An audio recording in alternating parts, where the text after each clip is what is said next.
Hello guys, welcome back to this channel. Guys, इस video में हम लोग बात करने जा रहे हैं पंजाब एंड सिंध बैंक के ऊपर। लेकिन शुरू करें उससे पहले आपसे रिक्वेस्ट करना चाहूँगा, अगर आप इस चैनल को फर्स्ट टाइम देख रहे हैं तो प्लीज़ सब्सक्राइब कर लीजिए और बेल आइकन को हिट कर लीजिएगा ताकि आपको किसी भी वीडियो की नोटिफिकेशन मिस ना हो और आप सबसे पहले देख पाएंगे।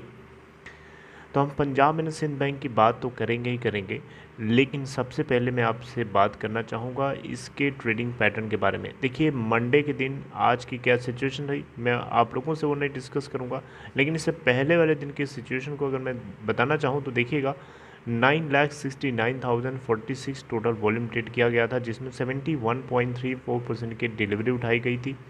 इस बैंक का 52 वीक लो है 10.30 का और 52 वीक हाई है 23.75 का और 20.55 के ऊपर लगभग 1.23% की तेज़ी के साथ बंद हुआ था। और अगर आप देखें तो इस बैंक की मार्केट कैप है 8,328.23 करोड़ रुपए। टेक्निकली बहुत ज़्यादा बुलिश है और रिटर्न प्रोफाइल देखेंगे तो ईयर टिल डेट में इस बैंक ने 54.51% के रिटर्न दिए हैं, 1 वीक में 0.24% का दिया है, 1 मंथ में 21.96% का दिया है, 3 मंथ्स में देखें तो 5.12% का दिया है, 6 मंथ्स में 80.26% का दिया है, 1 ईयर में 56.87% का दिया है, 2 साल में है इसका 25.41% का नेगेटिव और 3 साल में 34.03% डाउन है। एक बहुत ही धमाकेदार खबर है, आप लोगों के साथ शेयर करूंगा, जो मार्केट में लोग एक्सपेक्ट भी नहीं कर रहे थे वो इस बैंक ने करके दिखा दिया। आइए डिस्कस करते हैं और समझते हैं। तो गाइस, मैं आपसे बात करने जा रहा हूं पंजाब एंड सिंध बैंक के Q4 के अर्निंग्स के बारे में। जी हाँ, 8 क्वार्टर के बाद इस बैंक ने प्रॉफिट बुक करना शुरू कर दिया है। ये बहुत ही अपने आप में बड़ी बात है, बहुत बड़ी बात है। After 8 quarters of losses, Punjab and Sindh Bank has turned the corner in March quarter with a net profit of 161 crore, 161 crore का नेट प्रॉफिट बुक किया है इस बैंक ने। हेल्दी रिकवरी है काफ़ी। लेंडर यानी इस बैंक की अगर हम बात करें तो नेट लॉस बुक किया था इससे पहले मतलब लास्ट ईयर सेम क्वार्टर के अंदर 236 करोड़ का। अगर हम बात करें पूरे साल के लिए यानी फिजिकल ईयर 2021 के लिए अगर हम देखें तो बैंक को नेट लॉस हुआ है 2733 करोड़ का, जबकि इससे पहले पिछले साल सेम क्वार्टर में नेट लॉस हुआ था 991 करोड़ रुपए का। अब आप यहाँ ने ये ना बोलिएगा कि फिर ये क्या धमाकेदार खबर है, ये तो नेट लॉस हुआ। देखिए, ये फुल ईयर का ये पूरे साल का नेट लॉस है। मैंने अभी आपको जो बताया ना 161 करोड़ का नेट प्रॉफिट जो हुआ है वो मार्च क्वार्टर के अर्निंग्स का डेटा है। तो दोनों में डिफरेंस है। पूरे साल में बाकी 3 क्वार्टर्स भी होते हैं, उसमें ज़्यादा लॉस हुआ होगा तो डेफिनेटली सम होकर के लॉस ही बनेगा, है कि नहीं। बैंक के GNPA की बात करें यानी ग्रॉस नॉन परफॉर्मिंग एसेट्स की बात करें तो उसमें गिरावट देखने को मिली है मार्च क्वार्टर के अंदर 13.76% तक आ जाता है, जबकि इससे पहले पिछले साल सेम क्वार्टर में 14.18% हुआ करता था।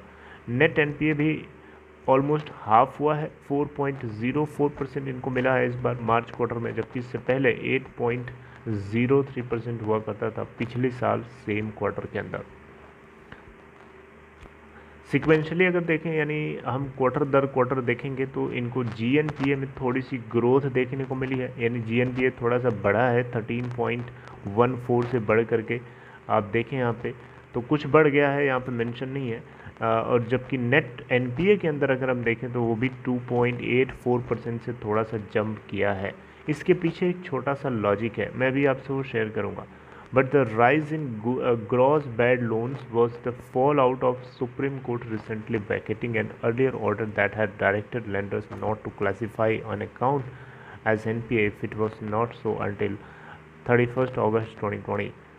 देखिए, यहाँ पे सुप्रीम कोर्ट ने बैंक से साफ साफ कहा था कि अगस्त 31 2020 से पहले तक किसी भी अकाउंट को NPA क्लासीफाई नहीं करना, जिसके चलते इन बैंक्स के अंदर जो GNPA और NNPA निकला है मार्च क्वार्टर का, इसमें थोड़ी सी आपको राइज देखने को इसलिए मिल रहा है क्योंकि सुप्रीम कोर्ट जब इस पूरे वैकेट जो जो जो जो इम्पोजिशन था इसको अगर वैकेट किया, उसके बाद जितने भी लास्ट पीरियड के जितने भी मतलब इससे पहले के जितने भी क्वार्टर्स थे उन सभी के एनपीएस को मार्च क्वार्टर के फाइनेंशियल्स में ही शो करना था, जिसके चलते जो भी इनका जीएनपीए और एनएनपीए है उसमें आपको थोड़ा सा राइज देखने को मिला है। कनारा बैंक का जब रिजल्ट आया था उसमें भी आपने देखा था जीएनपीए और एनएनपीए में हमें राइज देखने को मिला था। इसके पीछे का कारण यही है कि बैंक्स को जो एनपीए और जीएनपीए इससे पहले के क्वार्टर में हो सकते थे, अब वो बैंक उसको शो नहीं कर रहा था क्योंकि सुप्रीम कोर्ट ने अलाउ नहीं किया था, है ना। तो नए अकाउंट का पता नहीं था कि कौन एनपीए बनेगा कौन नहीं बनेगा। अब जब सुप्रीम कोर्ट ने उस रिस्ट्रिक्शन को वैकेट किया तब जाकर के पता चला कि क्या है एक्चुअली में, तो थोड़ा सा राइज आपको देखने को मिला है। इससे आपको टेंशन लेने की ज़रूरत नहीं है। देखिए, बैंक के जो मैनेजिंग डायरेक्टर और सीईओ हैं जिनका नाम है एस कृष्णन, इनका ऐसा मानना है कि बैंक जो है अब प्रॉफिट बुक करने की पूरी उम्मीद में है। इस फिस्कल ईयर के सारे क्वार्टर्स में प्रॉफिट बुक करेगा, यानी क्वार्टर 1, 2, 3, 4 सभी में। और ऐसा इनका बताया जाना है कि इस बैंक के अंदर काफ़ी सुधार हो रहा है। इसका जो पीसीआर निकल के आता है यानी प्रोविज़न कवरेज रेशियो, वो काफ़ी इम्प्रूव हुआ है सिग्निफिकेंटली लास्ट ईयर से।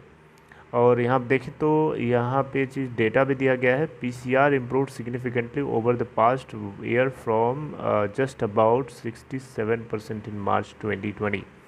Capital to risk weighted asset ratio जिसको हम कैपिटल एडेक्वेसी रेशियो भी बोलते हैं, सीआरएआर या फिर सीएआर सीधे बोलते हैं, इसमें हमें बैंक के अंदर जंप देखने को मिली है। 17.06% से इनका capital to risk weighted asset ratio rise किया है, जबकि इससे पहले पिछले साल सेम क्वार्टर में 12.76% हुआ करता था। ठीक है, आपको पता है भारत सरकार ने 5,500 करोड़ रुपए का कैपिटल इन्फ्यूज़ किया था इस बैंक के अंदर, जिसके चलते बैंक की थोड़ी सी बुक आपको क्लियर होती हुई दिखाई दे रही है, साफ़ सुथरी दिखाई दे रही है। कासा की बात करें यानी current account saving account level की बात करें तो इसमें भी बैंक्स की एबिलिटी को रिफ्लेक्ट कर रहा है ताकि लो कॉस्ट फंड्स को गार्नर कर सके। और इसके अंदर 19% यहाँ पे देख सकते हैं 19% से जंप किया है। पिछले साल सेम क्वार्टर में 19% हुआ करता था, बट इस बार jumped about 19% from a year earlier. However अगर हम बात करें फिर भी नेट इंटरेस्ट मार्जिन की, तो इसमें हमें थोड़ा सा ड्रॉप देखने को मिला है 1.7% तक का इन मार्च क्वार्टर, जबकि इससे पहले पिछले साल सेम क्वार्टर में 1.87% हुआ था। देखिए, एस कृष्णन का ऐसा बोलना है कि जो कॉस्ट है कंपाउंड इंटरेस्ट को वेव करने को लेकर के सारे बोरोवर्स के लिए, जिन लोगों ने लोन मॉरेटोरियम को अवेल किया था पैंडमिक के दौरान, अभी भी पैंडमिक चल रहा है लेकिन पहले वाला पैंडमिक की बात हो रही है, लगभग इस बैंक के लिए 30 करोड़ रुपए आती है। और इसके लिए यहाँ पे बताया जा रहा है कि जो लेंडर है यानी पंजाब एंड सिंध बैंक है, ये सेंट्रल गवर्नमेंट से अर्ज कर रहा है कॉम्पनसेट करने के लिए, लेकिन ये अर्ज डायरेक्टली नहीं कर रहा बल्कि इंडियन बैंक्स एसोसिएशन, जो कि आपको पता है सारे बैंक्स के लिए एक यूनियन बॉडी है, आईबीए के नाम से जानते हैं। आईबीए जो है सारे बैंक्स के सारे बैंक्स के बिहाफ पर सरकार से यानी सेंट्रल गवर्नमेंट से इस मुद्दे के ऊपर बात कर रहा है। देखिए, यहाँ पे इस बैंक की अगर हम बात करें पंजाब एंड सिंध बैंक की, तो 5,500 करोड़ सरकार ने इसके अंदर इन्फ्यूज़ किया था ज़ीरो कूपन बॉन्ड्स के रास्ते से। आपको बताया था मैंने इसके ऊपर पहले से ही, यानी नॉन इंटरेस्ट पेइंग सिक्योरिटीज़ के रूप में 5,500 करोड़ रुपए सरकार ने इसके अंदर इन्फ्यूज़ किया था। और यहाँ पे बैंक्स के सीईओ का कहना है यानी एस कृष्णन जी का कहना है कि ये बैंक जो है किसी भी तरीके से जो नेशनल एसेट रिकंस्ट्रक्शन कंपनी यानी बैड बैंक जो बनाए जाने की बात चल रही है उसके अंदर इक्विटी कंट्रीब्यूट नहीं करेगा, यानी ये बैंक जो है उसके अंदर अपना पैसा नहीं लगाएगा उसके बनने के लिए, बल्कि ये बैंक जो है अपना बैड एसेट या अपना बैड लोन जो है उसको उस बैंक के अंदर यानी बैड बैंक के अंदर बेच सकता है। ऐसा यहाँ पे लिखा है, देखिए, the bank will consider transferring certain bad loans to bad bank, यानी अपने बैड एसेट्स को या बैड लोन्स को बैड बैंक के अंदर या एनएआरसी के अंदर ट्रांसफ़र करेगा, लेकिन उसके अंदर इक्विटी कंट्रीब्यूट नहीं करेगा। इक्विटी कंट्रीब्यूट करने का मतलब हुआ उस बैंक के अंदर या उस NARC के बनने के लिए आप कंट्रीब्यूट कर रहे हो, ठीक है। SBI लीड रूल करेगा जो कि जून से इफेक्टिवली काम करेगा। जून मतलब मई चल रही है, अब जून आने वाला है, तो जून के महीने से ऑपरेशनल होने वाला है बैड बैंक। बहुत ही अच्छी खबर है जितने बैंक्स इन सभी के लिए, और लेट्स सी कि आगे क्या होता है। So I hope you like this information, guys. This is all in this video, and if you like this content, please give a thumbs up, and if you are interested to open Demat account or trading account, there's a link dropped in description box of this video, right? Check there and click on that link to open an account in Upstock. Okay, see you next time, take care.